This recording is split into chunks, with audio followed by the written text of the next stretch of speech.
அஸ்ஸலாமு அலைக்கும் வரஹ்மத்துல்லாஹி வபரகாத்துஹு. இன்னைக்கு நம்ம என்ன தலைப்பு பார்க்க போறோம்னா, எல்லா நேரமும் அல்லாஹ்வை நினையுங்கள். அதாவது எல்லா சூழ்நிலைகளிலும் எல்லா நேரங்களிலும் அல்லாஹ்வை நினைவு கொள்ளக்கூடியவங்களாக நாம் இருக்க வேண்டும். பிஸ்மில்லாஹ், சுபஹானல்லாஹ், இன்ஷா அல்லாஹ், மாஷா அல்லாஹ். இந்த மாதிரியான துவாக்களை எந்த மாதிரியான சூழ்நிலைகளில் நாம் அதிகமாக பயன்படுத்த வேண்டும் என்பதை பற்றி வாங்க பார்க்கலாம்.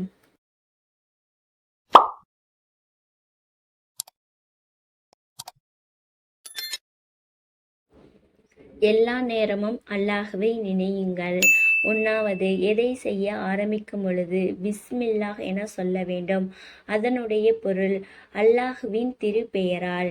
2வது, எதை செய்ய நினைக்கும் பொழுது இன்ஷா அல்லாஹ் என சொல்ல வேண்டும்.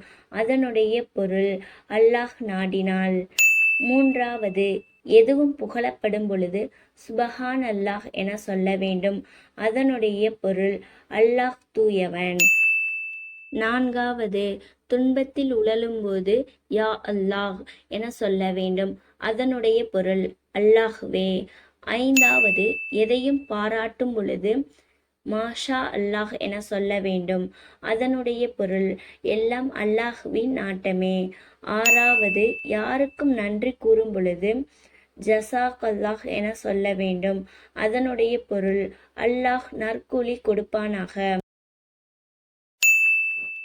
7வது, தும்மும் பொழுது அல்ஹம்துலில்லாஹ் என சொல்ல வேண்டும். அதனுடைய பொருள் எல்லா புகழும் அல்லாஹ்வுக்கே. 8வது, பிறர் தும்மும் பொழுது எர்ஹமுக்கல்லா என சொல்ல வேண்டும்.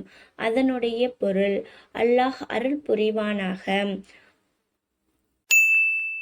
9வது, தவறை எண்ணி வருந்தும் பொழுது அஸ்தோஃபிருல்லாஹ் என சொல்ல வேண்டும். அதனுடைய பொருள் அல்லாஹ் பிழை பொறுப்பானாக. 10வது, உறுதிமொழி எடுக்கும் பொழுது வல்லாஹி பில்லாஹ் என சொல்ல வேண்டும். அதனுடைய பொருள் அல்லாஹ் மீது ஆணையாக. 11வது, தர்மம் செய்யும் பொழுது ஃபீ சபீலில்லாஹ் என சொல்ல வேண்டும். அதனுடைய பொருள் அல்லாஹ்வின் பாதையில்.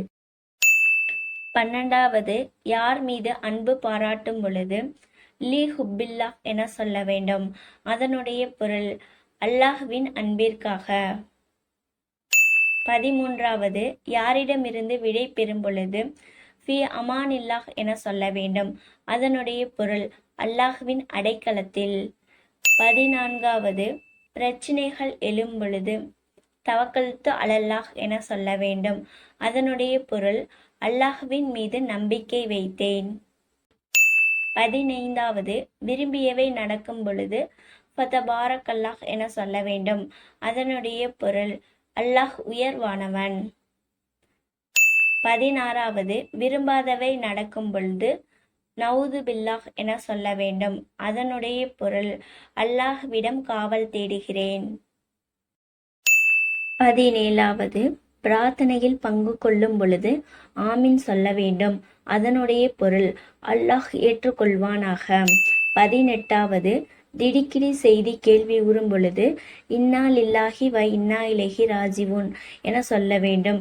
அதனுடைய பொருள் அல்லாஹ்விடமிருந்தே வந்தோம், மேலும் அவனிடமே திரும்பிச் செல்லக்கூடியவர்களாக உள்ளோம். இது உங்களுக்கான கேள்வி. மகிழ்ச்சியான செய்தியை கேட்கும் பொழுதும் உயரமான இடத்தில் ஏறும் பொழுதும் மற்றும் நற்கனவு கண்டால் என்ன துவா ஓத வேண்டும்? இந்த கேள்விக்கான ஆன்சர் ஏயா பியா சின்ட்டு மறக்காம கமெண்ட் பாக்ஸில் கமெண்ட் பண்ணுங்க. உங்களுக்கு இந்த வீடியோ பிடிச்சுன்னா லைக் பண்ணுங்க, ஷேர் பண்ணுங்க. மேலும் தீனியா சம்பந்தமான அனைத்து தகவல்களையும் தெரிந்து கொள்ள தீனியா சேனலை சப்ஸ்கிரைப் பண்ணுங்க. இன்ஷா அல்லாஹ் உங்களையும் இன்னொரு வீடியோவில் அல்லாஹ் கொண்டு சேர்த்து வைப்பானாக. சுபானக் அல்லாஹும்ம வ பிஹம்திக அன் லா இலாஹா இல்லா அன்த அஸ்தக்ஃபிருக வ அத்தூபு இலைக.